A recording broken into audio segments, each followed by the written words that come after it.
From Washington, we now shift focus to Moscow, where President Vladimir Putin has displayed a selection of Western battle tanks that were captured on the front line in Ukraine. Among the vehicles parked in the heart of the capital is a British Saxon armored personnel carrier, which is believed to have been given to Ukraine in 2015. An American Bradley tank, a Swedish CV-90, German Leopard 2 tanks, and a French-made armored fighting vehicle are all on display. And above them is a red banner that says, "Our victory is inevitable." In all, Moscow is displaying equipment from 12 different countries seized in Ukraine. Russia is showcasing these captured military vehicles with country flags as a symbol of its military prowess. The display of captured Western tanks is part of a month-long exhibition in Moscow, which will run alongside the Red Square Victory Day parade on May 9th that marks Russia's victory over Nazi Germany in the Second World War. President Putin also plans to parade the armored vehicles to glorify the invasion of Ukraine. Now, he's historically used Victory Day to deliver fiery speeches with an anti-West rhetoric.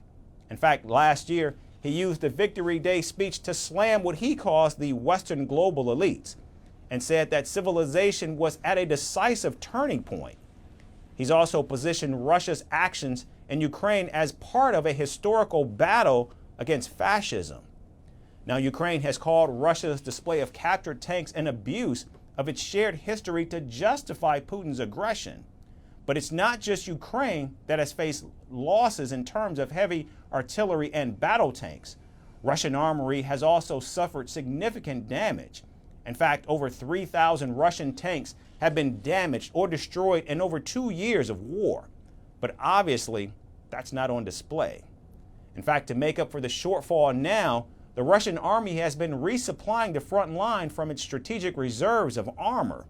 It's also been boosting defense spending, putting its economy on a war footing. From impeachments to inaugurations, if it's a political story, we are on the scene. The race for the White House is heating up. We're beating Biden. How dare he say that? If it's breaking news, we're live with the latest coverage. From the White House, the State Department, and Capitol Hill, we know the issues, but above all, we know the players to bring you the latest in-depth analysis on all the key stories that we're covering. I'm Eric Ham. Join me from Washington here on Firstpost America.